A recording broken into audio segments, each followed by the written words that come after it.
Si hubieras sido tú la que en las sombras anoche bajó por la escalera del silencio y se posó a mi lado para crear el cauce de acentos en vacío que me imagino será el lenguaje de los muertos. Si hubieras sido tú, de verdad, la nube sola que detuvo su viaje debajo de mis sábanas y se amoldó a mi piel de una manera leve, brisa, aroma, casi contacto angelical soñado.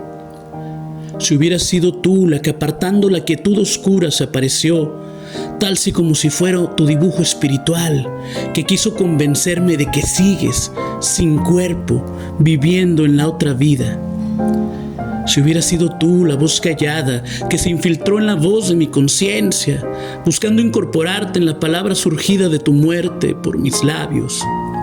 Si hubieras sido tú lo que en mi sueño descendió como bruma poco a poco y me fue encarcelando en una vaga túnica de vuelo fallecido. Si hubieras sido tú la llama que inquemante pasó por mi desvelo sin conmover el lago del azoro, igual que en el espejo se sumerge la imagen sin herir el límpido frescor de su epidermis. Si hubieras sido tú. Pero nuestros sentidos no pueden identificar las ánimas. Los muertos, si es que vuelven, han perdido todo lo que pudiera darnos el goce de reconocerlos. ¿Quién más pudo venir a visitarme entonces? Recuerdo que contigo solamente muchas veces hablé de la zozobra en que el constante asedio de la muerte nos tiene sepultados. Y hablábamos los dos adivinando, haciendo conjeturas, ajustando preguntas, inventando respuestas, para quedar sumidos en derrota, muriendo en vida por pensar en muerte. Ahora tú ya sabes descifrar el misterio porque estás en su seno, pero yo no sé nada. En esta incertidumbre, secretamente pienso que si no fuiste tú lo que en las sombras anoche bajó por la escalera del silencio y se posó a mi lado, entonces quizás fue una visita de mi propia muerte. Y así empezamos, amigas y amigos, este primer podcast, La Ensenada de Platón, Filosofía y Psicología en la Ciudad, con este gran tema, sin duda, la muerte, uno de los más misteriosos, de los más profundos y de los más concurridos en la historia, no solamente de la filosofía, la psicología, sino de la humanidad, ese fenómeno que pone para algunos fin a nuestro paso por este mundo, para otros es una etapa más de lo que significa la existencia humana.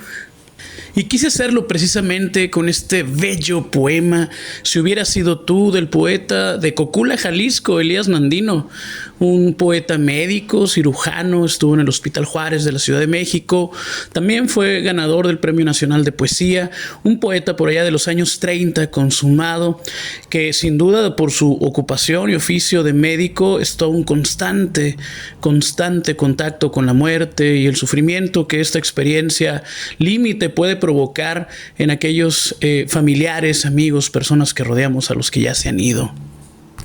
Sin duda, una experiencia que nos marca a todos en lo profundo y que ha marcado, insisto, en la historia de la filosofía y los acontecimientos que podemos rescatar de ciertas obras, libros clásicos, ¿no? Desde la filosofía griega, ya con los famosos mitos, ese paso del mito al logos, ¿no? Donde la muerte tenía un significado profundo, pero estaba en constante contacto también con sus teogonías, con sus teologías, cosmovisiones, en donde los dioses, ¿verdad?, influían a forma de castigo o a forma de mostrar la condición limitada de los seres humanos en relación a los famosos dioses del Olimpo.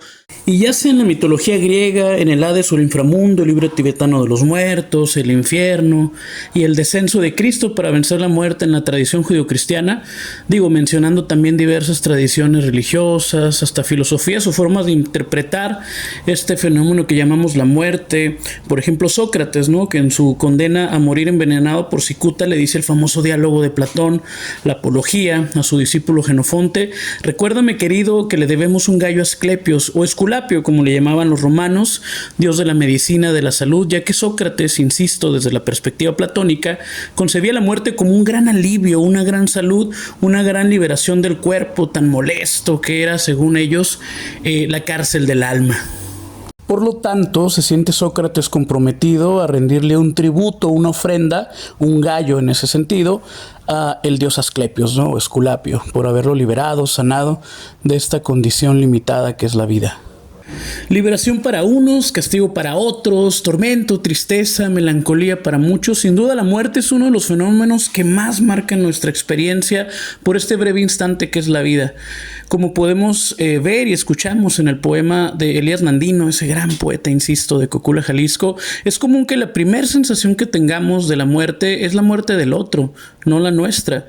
Es decir, esa pérdida, sentimiento de vacío, finitud tremenda y absoluta nos genera mucho dolor, sufrimiento, tristeza. De ahí que los psicólogos y algunos expertos en tanatología nos hablan del duelo. Sin embargo, para muchos pensadores existencialistas como Kafka, Sartre, Camus, Heidegger, el verdadero estado de angustia en el ser humano se da a partir de nuestro propio estado de finitud, de separación, de muerte. Si bien dentro de esta situación límite que es la muerte, pero también, como dirá Erich Fromm en ese maravilloso libro El arte de amar, esa condición de separatidad, de sentirnos separados, ausentes, distantes y totalmente extraños del otro y de los otros, nos genera profunda angustia, ¿no? Ese es el verdadero origen de la angustia, el sentirnos separados, alejados, pues cuanto más cuando es una situación límite como es la muerte. El filósofo alemán Martin Heidegger dice que el ser humano es el Dasein, el ser para la muerte, así es como se traduce del alemán, y en esto creo que todos podemos afirmar lo mismo, no hay como mucha novedad en ese pequeño espacio del concepto. De hecho, es como una expresión bastante común que todas y todos repetimos: todos nos vamos a morir, desde que nacemos lo único seguro que tenemos es la muerte, no sé si nos casaremos, si tendré un Ferrari, si seremos papás, pintores, médicos, influencers o youtubers, pero lo que sí tengo seguro es la muerte. Decimos es lo único seguro que todos tenemos, y tan lo mencionamos como algo supuesto, hecho, dado, real, que Heidegger dice que olvidamos y vivimos sumidos en una profunda angustia que nos aterroriza tanto nuestra propia muerte que olvidamos y evadimos el pensar nuestra propia muerte. Es precisamente con lo que concluye su poema Elías Nandino: si no es la muerte del otro, entonces es mi propia muerte la que me visitó anoche. Heidegger, en su obra Ser y Tiempo, distingue entre la existencia auténtica y la existencia inauténtica. Para el filósofo alemán, la existencia inauténtica es aquella en la que decimos aceptar nuestra condición finita de muerte, pero vivimos bajo la angustia y el hastío de una vida sin sentido, condicionada, infértil, finita. Por otro lado, la existencia auténtica es aquella en la que no solo somos conscientes de nuestra propia finitud y condición de Dasein, es decir, ser para la muerte, y resignificamos constantemente cada momento y estadio de nuestra propia existencia. Por ejemplo, somos conscientes de que el beso que estamos a punto de dar puede ser el último, la taza de café que estamos tomando puede ser la última, etc. Por lo tanto, disfruto tanto cada beso como si fuera el último, cada taza de café como si fuera la última, porque en efecto puede ser eso, la última, y mi condición de Dasein me lo recuerda constantemente. Y eso precisamente es lo que lleva a una existencia entusiasta, dotada de sentido y significación. Me hace ser consciente de mi eterno presente, como dirían los psicólogos de la Gestalt, vivir en el aquí y en el ahora. Como diría Freud, eligiendo el eros y no el tánatos, viviendo desde el instinto fundamental de vida y no de muerte, autodestrucción, autosabotaje, el nihilismo nietzscheano al que conduce la muerte, incluso la muerte de Dios. Dicen algunos psicólogos y teóricos del desarrollo humano que esta conciencia de muerte se va dando de manera gradual a lo largo de las diversas etapas del ser humano. A saber, de 8 meses a 2 años, aún no se está preparado para entender la muerte. De 2 a 5 años perciben la muerte como un estado temporal y pueden equipararlo como el irse a dormir. De los 6 a los 9 años suelen despertar una mayor habilidad de comprender la muerte y sus consecuencias, ya que se distingue entre la fantasía y la realidad. De los 10 a los 18 años se sabe que la muerte es permanente. Su concepto es similar al de los adultos.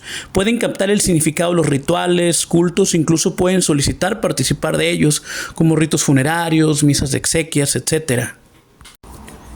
Pero esta conciencia más plena se da en la etapa adulta, cuando se es consciente de lo irreversible e irremediable que es la muerte. Inconscientemente no se está dispuesto a morir. Para un individuo que se encuentra en esta etapa de vida, la aparición de una enfermedad crónica se vivencia como algo muy frustrante y difícil de llevar debido a la imposibilidad de conquistar las metas anheladas. Es el paciente más conflictivo y el más débil emocionalmente.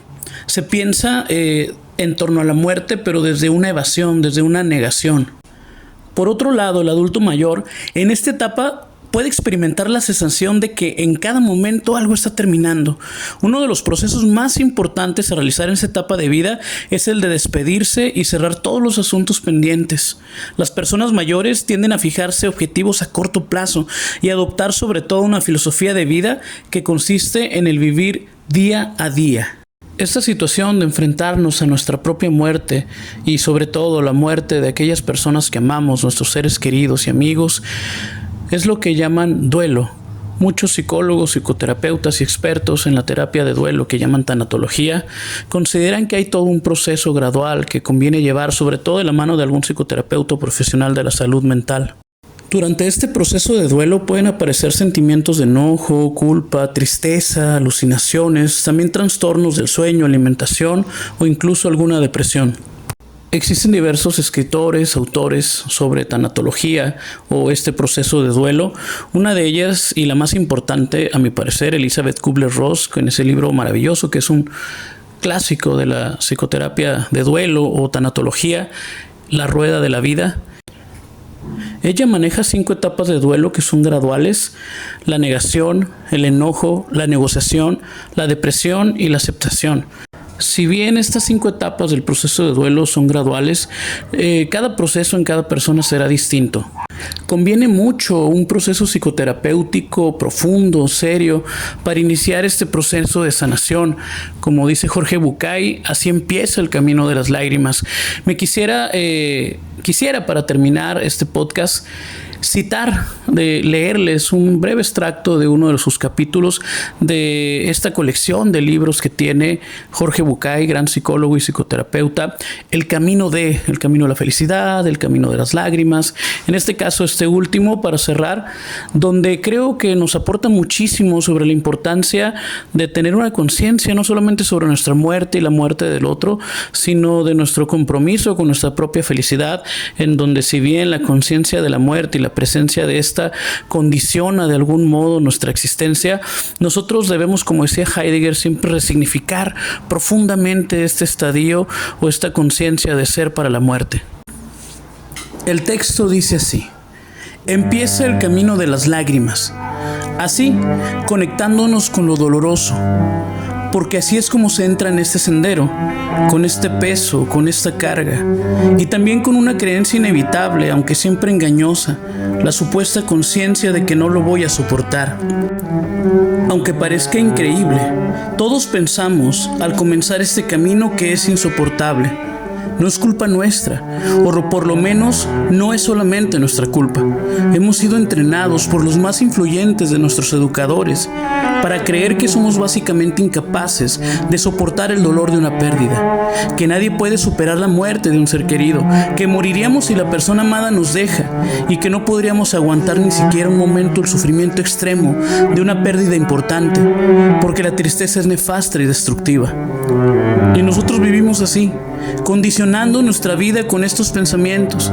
Sin embargo, como casi siempre sucede, estas creencias aprendidas y transmitidas con nuestra educación son una compañía peligrosa y actúan la mayoría de las veces como grandes enemigos que empujan a costos mucho mayores que los que supuestamente evitan. En el caso del duelo, por ejemplo, llevarnos al enfermizo destino de extraviarnos de la ruta de nuestra liberación definitiva, de la que ya no está. Bellísimo texto de Jorge Bucay. Me despido, muchísimas gracias. Mi nombre es Miguel Flemate. Ha sido un placer estar compartiendo este momento con ustedes, este breve instante que es la vida.